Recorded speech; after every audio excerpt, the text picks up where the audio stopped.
the top of the Empire State Building. Z100, New York. Hey, yo, what up? I'm Josh Martinez with special guest in studio, Jake.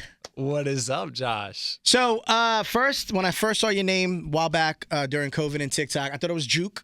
I was like, all right, no doubt. That's a cool little name. I remember Juke was cool and you know, playing sports and stuff like that. And then I found out it was Jake, and I felt like a whole dummy when that happened. Hey, it happens. I was going to say, how many people mistake your name?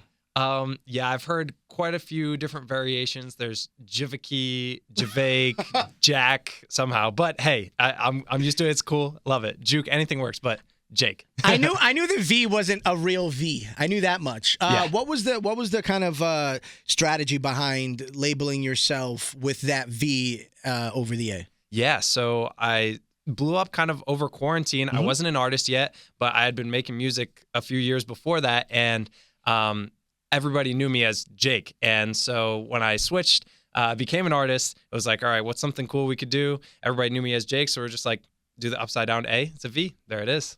Smart, simple. Yeah. And it's interesting because people, even like someone like Deadmau5, for example, who's like an icon in the game, people will still call him like Deadmau5, which is like the dumbest thing ever. So there's really not many options for your name. But you did mention blowing up during quarantine. What was that like when all of a sudden, like, you're on TikTok and then Instagram, and then all of a sudden you're seeing these numbers shoot at astronomical levels? Yeah, honestly, it was really surreal. I don't think it's fully hit me yet how many people have been touched through my TikToks during quarantine, because everything happened. I was still locked down, and most of it happened because I was just in my room with my family. Everybody was just in the house. I started making TikToks with my mom. That's kind of how it started. And yeah, just went completely viral. And now just finally getting out, seeing what type of effect it's had. So yeah, but while that was happening, it didn't really hit me at all what was going on. So you recently turned 21, right? Yes. What you just said that with the biggest smile on your face. I kind of remember my 21st birthday, and I'll leave it at that. What was your 21st like? Man, I am a real homebody, so I was at home just hanging with a lot of my friends, family, all that stuff. I don't drink or anything, so it was just kind of a casual hangout, got some food. But yeah, it's kind of crazy. Growing up now, 21, I feel old, but I know that's like probably not old at all. Not even, dude, trust me, I felt the same way when I was 20. And it's funny because like at my age now, there's someone older that's like, you're still young. And I'm like, well, when I wake up with a sore lower back, I don't feel young, right? But then like there's always levels to how you feel. But I am a firm believer that you're as old as you feel. Yeah. So one day I'll wake up feeling 99. The next day I'll wake up feeling 21. Hey, so there you go. I think you will too. Now you did mention home. What city is home for you? Yeah, so I am from Cranston, Rhode Island. I've done a little bit of traveling, but yeah, just smallest state in the U.S. So yeah, we're kicking it there. So what would you do for fun in Cranston, Rhode Island, for example? Yeah, so I got a really good friend community, a lot of family there. So when I'm not making music, I'm either hanging out with my friends, getting something to eat, or as you may have noticed, I'm pretty tall. So How tall are you? I'm 6'7". God yeah. damn. So I occasionally play some basketball, kick it. Yeah, that's pretty much the vibe. So you did mention blowing up on TikTok during quarantine. Did you have a strategy of like, this is what I want to do? Or was this like, I'm bored, let me get my phone, mess around with friends, family, myself, etc.? Was there a legit strategy, or was it just like, I'm just fucking around? Yeah, so pretty much I was just at home. I had nothing to do, and I always had this idea to make a beat and just make it look like my mom had made it on the spot. And so I was like, all right, I got this extra time. Might as well try it. Was really just fooling around. And then once I saw the numbers coming in, it was like 15 million views, 20 million views. I was like, okay, this is insane. I've never seen anything like this. How can I now turn this into something bigger and, do what I love, but use it to catapult me? And so I kind of figured it out as I went, but I was not expecting this to happen at all. Now, were you always aspiring artist? Did you always want to be an artist while you were growing up, or is that something that just kind of developed because of the TikTok and quarantine situation? Yeah, so early on, I was just writing and producing because I just love writing songs. That's really the center of everything for me. I love being creative, and whether or not I get to put it out myself and have a platform, it's always been dope to me just to make amazing music. And so, at first, like I was just pitching out songs, trying to write for other big artists. And then I saw this opportunity. I was like, you know what? I think I might give this a shot. And I had a viral TikTok song that started to pop off. A bunch of people were dancing to it, all that fun stuff over quarantine. And I was like, okay, let's drop this, and let's drop it under JVKE, Jake. So now, writing your music now, when you write music, what's that process like for you?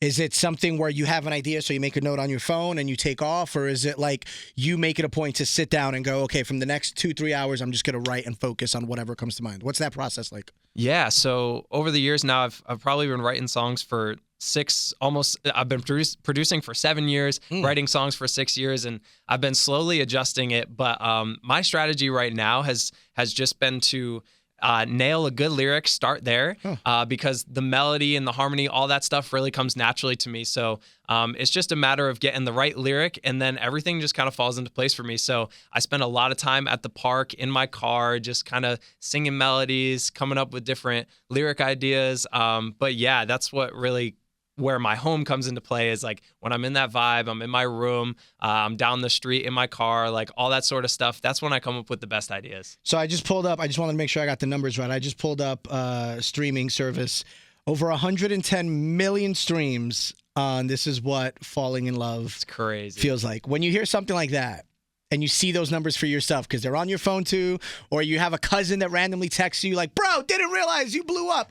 When you hear those numbers, what's that feeling like? Because you have the biggest smile on your face right now. Man, it's it feels like I don't believe it almost, because of the fact that everything happened in quarantine too. Like I'm just now like doing shows and all that sort of stuff, which is now like my new favorite thing, because I'm writing these songs literally by myself in my room.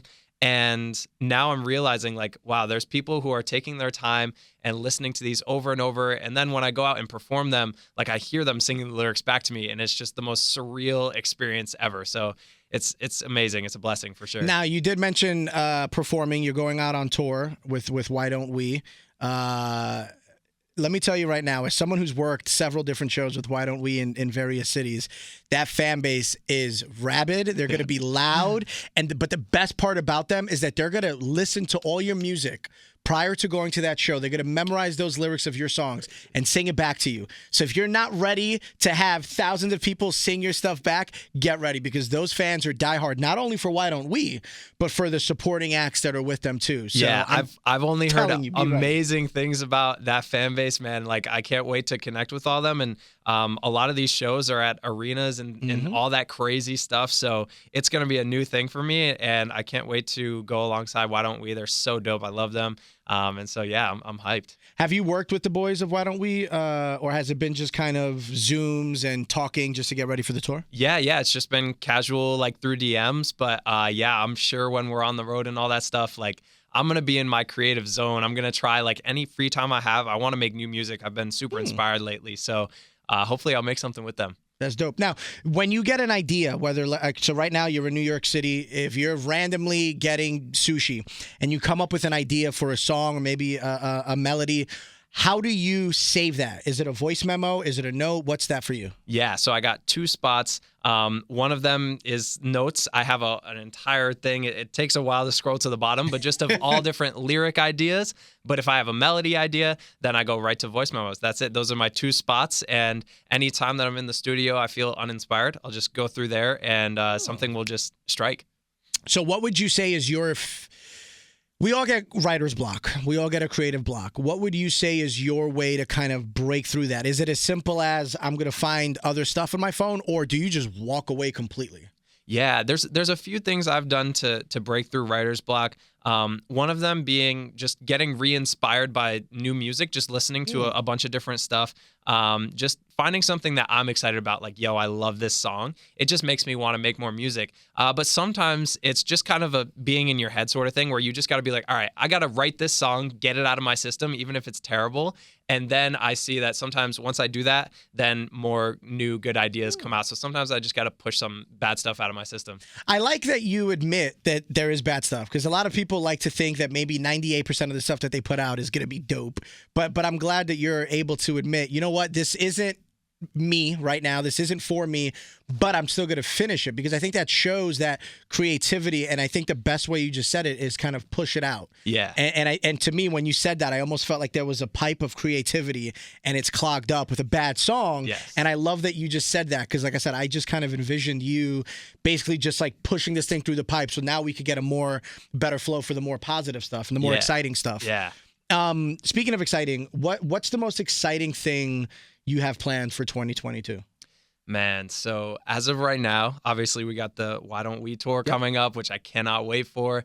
I'm super pumped about it, but at the same time, a lot of people have been noticing that there's a common trend with some of my recent songs. I have This Is What Falling in Love Feels Like, and then This Is What Heartbreak Feels Like, and it's got people asking, all right, is there more to that train? And the answer is yes. I got some more stuff coming, and I'm working on an album. So this will be my first album. But the thing is that, like I told you, I've been writing songs for years now. And so I went back through my catalog and found the stuff that kind of has surpassed the test of time. And I'm like, I want these songs to be on the album. And now we're just putting some finishing touches on it and messing around with the order. So yeah, this is like the best stuff that I've ever made just put into one, and I can't wait to share it with everyone. Who inspires you now from an artist standpoint? Obviously, you had inspirations growing up, which we could get into that in a minute, but who inspires you right now at this moment in your career? Man, I've been going into a deep dive of Frank Ocean recently. Oh, okay. Yeah, it's super inspiring, just the emotion that comes through in his voice and all that sort of stuff. I've been working with a lot of emotional music recently, so yeah, definitely Frank Ocean. So what inspired you back in the day? What made you go, obviously you have this talent for songwriting. You didn't just wake up one day with that talent, right? Somebody had to have inspired you, or several artists had to inspire you. Who were those artists back in the day for you? Yeah, so I grew up in church playing instruments from guitar, drums, piano, and singing. And a lot of that music, it was just contemporary Christian, like Hillsong, that sort of stuff. And that music taught me song structure and just understanding how different sections of a song work. And so that was a huge influence that kind of got me into that pop space of mind. But what really made me fall in love with music was specifically hip hop music, like Kanye and Drake. I know this kind of dates me. I was born in 2001, but yeah, those were my definite influences growing up, and they got me really to just fall in love with music. Now, what do you do? And I ask every artist that comes by this question. What do you do when you're feeling low? Right? We all have mental health deficiencies. I think we all do personally. What do you do to kind of bring yourself back to center if you're feeling just a little too low? Is it as simple as writing music or being with family? Or yeah. There's a few things that I do, but I think the main thing is that when I'm home, and that's why I love being home too, is I have still that really close church community, and hanging out with them and stuff like that, just getting my mind off things and ultimately spending time with God. Like those two things are most important just to get me back to that right state of mind, and everything kind of flows from that healthy space. And I think that we're all trying to, be mentally healthy nowadays. No, absolutely. And I think it's cool. I got to give you credit that you go back to your religion, but you're not like hanging on it. You're not trying. You're doing what you want to do, but you know that is, for lack of a better term, like a safe space or a safe haven. And I think that's super dope that a lot of people, if that's what they believe in, that they should go back to those safe spaces, whether it is a church or simply family or friends. We all have people that we're like super comfortable with. Yeah. And I think it's dope that you bring up that you happen to go back to kind of that church space. You mentioned the album. Potentially, do we have a date for that album yet? We do not have the date yet. Okay. Do we have a season? Yes, it is likely going to be around the time of the tour because I want to perform these songs. So regardless, I will be performing the songs. We're just deciding if it's going to be before or after the tour. But yeah, really soon. I love it. One more time, how can people stay in touch with you on social media? Yeah, so pretty much across Instagram, TikTok and YouTube, I'm posting all of my, even like new snippets. So search up JVKE, you'll find me pretty much anywhere. And all of my new stuff, I just posted on all those different platforms. So that's usually where people get the sneak peek into my new music. I'm testing out new songs, all that sort of stuff. So if you want to keep up, that's where to find it. That's how I found you. I just typed in on Instagram, JVKE, and it popped right. I think it's Hey, It's Jake, I believe, right? Yep, just It's Jake. Yeah, It's Jake. And I remember seeing it and being like, It popped right up, but that wasn't his name, but it's his name. Yep, So it'll it's show up. very easy to find you on Yes, social sir, media. yep. One more time, thank you so much for coming by, bro. Thank you. Thank you so much for having me. This was dope. From the top of the Empire State Building. Z100.